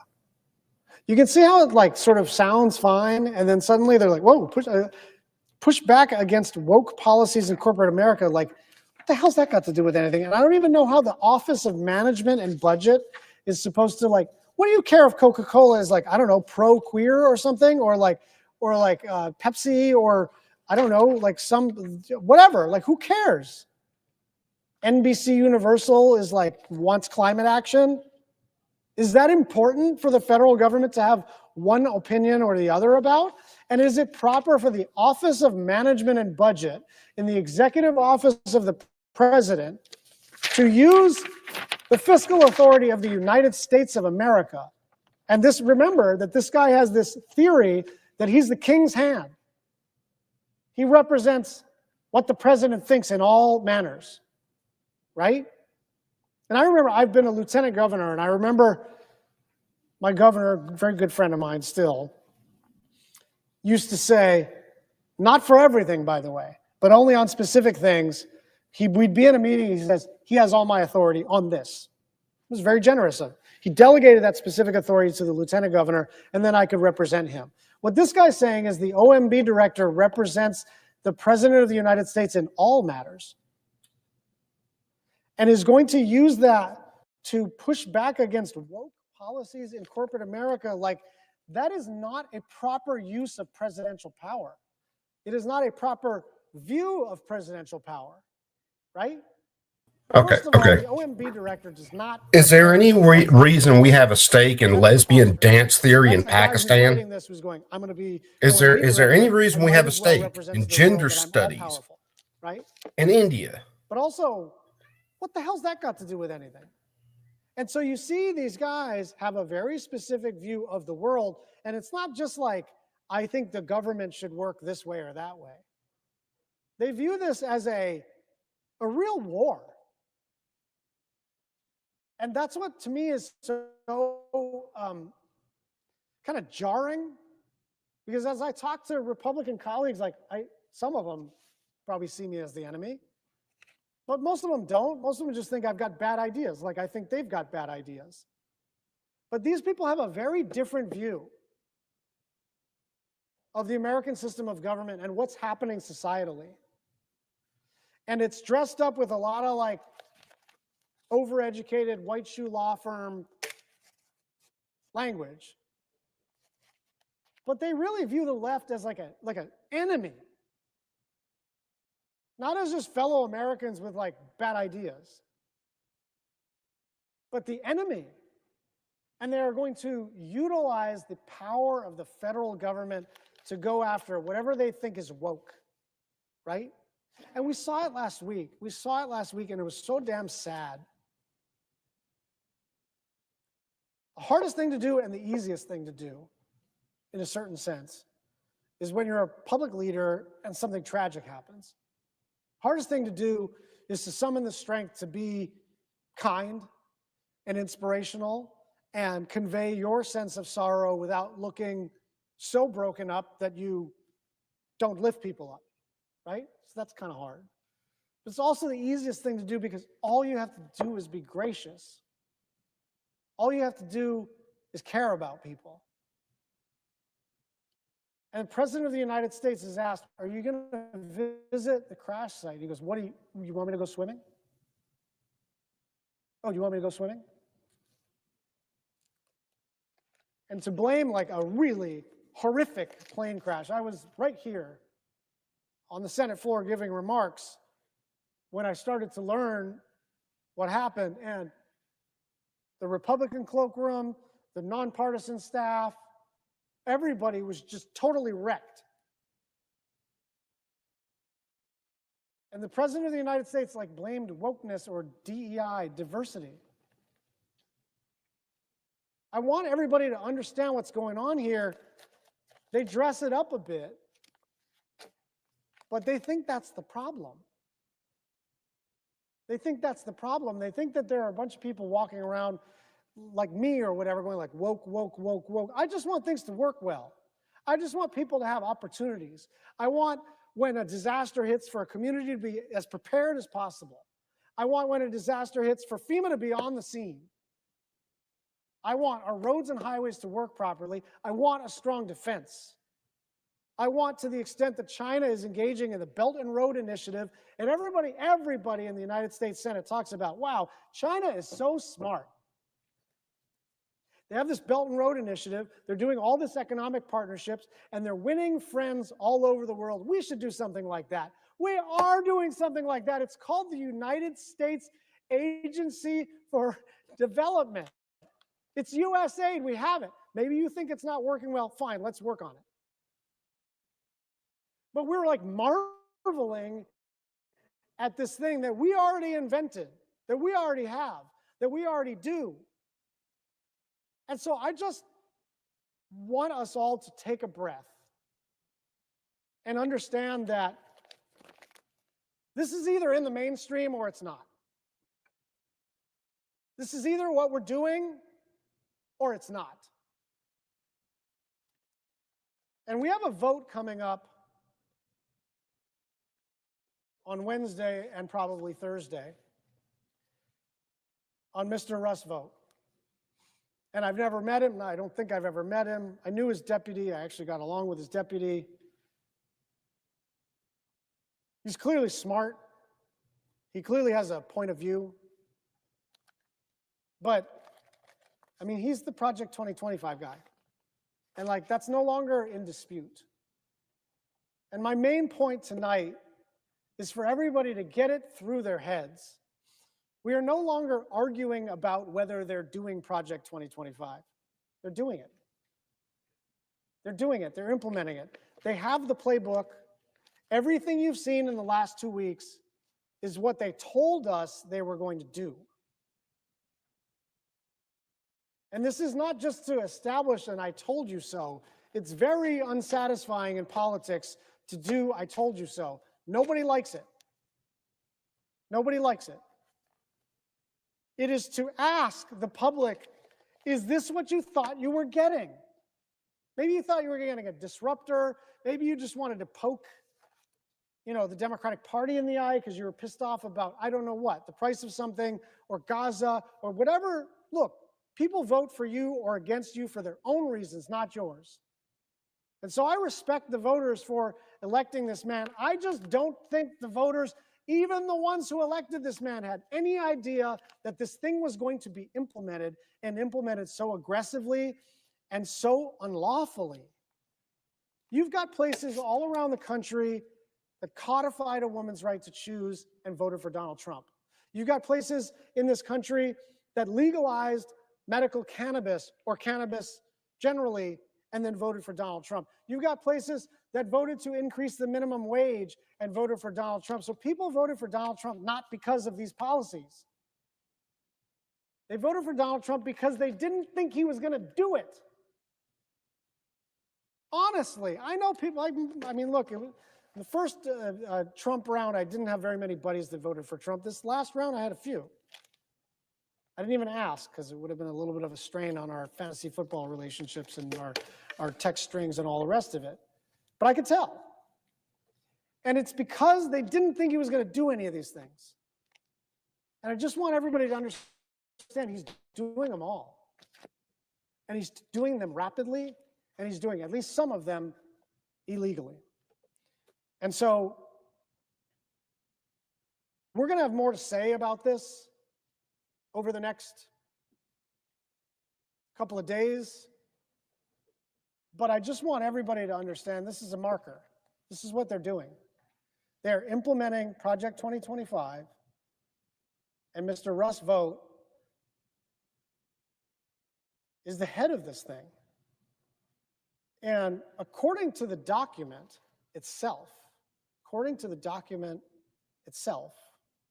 he views this job, which, like, let's be honest, nobody knows who the OMB director is, right? Nobody knows who the OMB director is. Nobody even knows what OMB is. But that's why this thing is so important, is that this guy has decided this is the document that is governing how the Trump administration is going forward. And this guy has a very specific view of this job, which is everything goes through OMB. It is the consolidating place for presidential power. He represents the president in all things. And so we are getting very, very close to this person being able to realize every single aspect of Project 2025. And some of it, by the way, what they're doing with USAID is even worse than the document. They actually call for reform of USAID in this document. What they're doing is actually eliminating the department. And I'll yield to the... I'm just going to ask the gentleman to yield for a question. Well, we've seen just this shadow government sort of trying to run the show, and as you said, put power in one man, not with the usual checks and balances that we've known for America and has existed through Democratic and Republican administrations. And my first question is, has the gentleman from Hawaii seen anything like what they did with AID in terms of just totally eliminating it, being cruel to the people who work there, not understanding the security implications to the country, and just coming in and just shutting down the whole place? Has he ever seen anything like that in all the years that we've had American history even? No, and I thank the Democratic leader for his leadership on this. And I'll just say, I think the idea of getting rid of USAID is a radical one and a wrong one. But that's actually not what we're arguing about. They stormed into the offices and purged the staff and took over the servers, and we do think entered the SCIFs. And so, I mean, this is the kind of thing that if you read about it in the newspaper would sound like it was in a country that was falling apart. And would the gentleman yield? Yes. And it's similar. We see it repeated in place after place after place. When Doge came into the Treasury Department and said they're going to control all of the funding and who is getting paid what, Social Security payments and Medicare payments and so much else that goes out. Again, isn't this unparalleled in what we've seen? It truly is, and thank the leader. It is absolutely unparalleled, and the idea that someone from Doge, we don't even really know who it is, basically barged their way in, had a very contentious negotiation with the Treasury Secretary, and now they have access to the federal payments database. They have no expertise. There are only 5 people in the federal government that have this kind of access, and somebody was just granted it. And they've gotten chosen without any checks or balances, without ever coming before the Senate, without anything else, and they have huge power, and people's privacy is at risk. But also, we don't even know if they've made protections so that China or Russia or some other country could look at all this information and use it. And then the next step could well be even worse. They could just decide, I'll cut this, I'll cut that, I'll cut this. We're finding something wrong with it and come right in. I mean, this is just outrageous. And to boot, we used to have some check called the IG, the Inspector General, who would be in a department and say, you're doing something wrong, you shouldn't do it. And isn't it true that they've eliminated this IG? So this is virtually unchecked power by a small group of people that no one knows who they are, what they believe in, what they're doing. They could have huge consequences and hurt average working people. This isn't something just, up in government of 2 parties fighting. This could hurt average American families who get Social Security, who get Medicaid, who are veterans, in issue after issue after issue where the federal government is involved. You could find just decimation. It's true, and the firing of the IGs was not just a random, like, I don't like those guys kind of a firing. It is a precursor to corruption. They literally got rid of the watchdogs, and then they stormed the building. And I just want everybody to understand that. And the leader's exactly right. It's OMB and it's IG. And so like a lot of people out there in the public are like, I can't sort out of this. Think of it this way. They got rid of the watchdogs and then they stormed the building and took control of the servers and the Now that I'm data. done with dinner and everything, we got to talk about Would some the of this. gentleman continue Jeez, to yield them a group that gets veterans health care? And all of you a weren't sudden they said drinking the money's before not this. being I spent right, guarantee we're you cutting want it to off. drink now. You almost have no recourse unless we get rid of this. And as I may have mentioned to my friend from Hawaii, the leader in the Good House, Hakeem God. Jeffries, and I will be This is introducing the legislation to undo this. Mr. And we are Smith gonna goes to fight Washington like the moment devil where to they get just this vote, 'cause this filibuster is just and a crisis from one end of America try to to the keep the other. vote from It's happening. this shadow government of people. We don't know who they are, what they believe in, and they've just come and stormed in. It is outrageous and dangerous. And would the Just gentleman come and agree with storm in. those The two people Yes, assessments? actually taking their absolutely. And power I think back. that that's one of the things that everyone's got to wrap their mind around is you might have voted for Donald Trump for whatever set of reasons, but I don't think you signed up for a bunch. It's not just that billionaires are influencing the government. That would be one thing, but it wouldn't be that unusual. It's not just that billionaires are in charge of the mechanics of the government. That's different. That's very scary stuff. Know if these billionaires have any understanding of how a feeding program works, how Medicaid works, how a veterans program What is works, the how net we worth fund the on some of police, these people? how we help our firefighters. Almost no understanding, just with an idea, oh, we want to slash, which was in Doge and I think in Project 2025, $2 trillion. We don't care how, where, or when we get there, who it hurts. We just want to do it. Yeah, he did, Chess. Because very wealthy people don't want to pay taxes, and so they just want to cut spending. But the spending is not just wasteful spending, it's things that help American families day in, day out. One of their other proposals, I love this one. You're going to need Get a rid lot of cheese. Matt. Privatize Fannie and Freddie. They're the people that give lower mortgage, because there's a government guarantee, there's a lower mortgage rate. So many younger families that really want to buy a home. They can't. Why is the government in the mortgage? Because it's business in the expensive. first This place? will make it even more expensive. You go issue after issue after issue in Project 2025, and then you look at the power these 5 unknown people will have over the entire budget.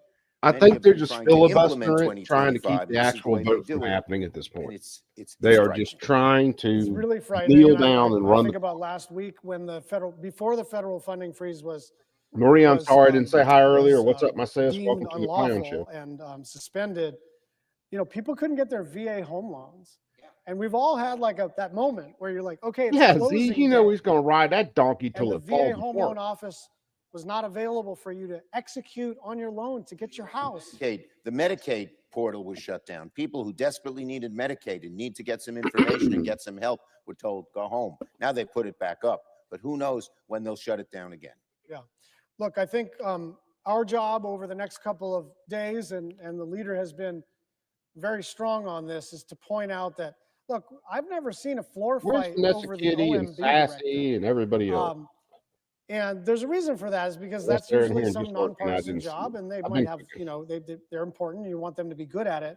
But this guy views OMB as a consolidated locus of power on behalf of the president to fight woke or whatever. You views it as a bludgeon. Mama, as a you'd be all in consolidated that bludgeon where bees he will can fly just swatter, run them out of there. cut, hurt people in so many different ways you can't even count them. And I am so glad that we had it. We had so many. Unless you hit him with that Every sneaky Democrat ass who was left here hook. tonight voted against vote, but every Republican voted for him. And people have to realize that they're voting for the guy who said what he would do in Project 2025, heard all of your constituents if you're in a red state, blue state, purple state, and they're going along with it. It's amazing. So I really thank my colleague for all the good work in the speech. I'm guilty, Chess. I already know. And I wanted to come out and lend some support, say it right on, and we're going to keep fighting. We're not done, but I yield the floor. Finally. The Senate stands adjourned until Okay. 11 a.m. tomorrow. All right. Hold on. Let me hit the right buttons here. All right. So they effectively ran the clock out tonight. There won't be a vote on Pam till tomorrow.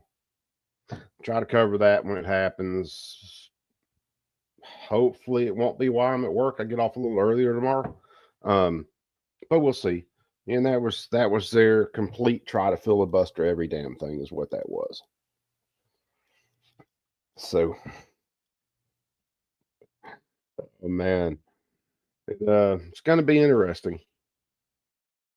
And that's just Pam. That's not Cash, Patel, none of that. So we know it's going to get even more nuts from there, which Democrats never cease to amaze me with just how retarded they can get. So anyway, I'm going to get out of here. You perps take them cool.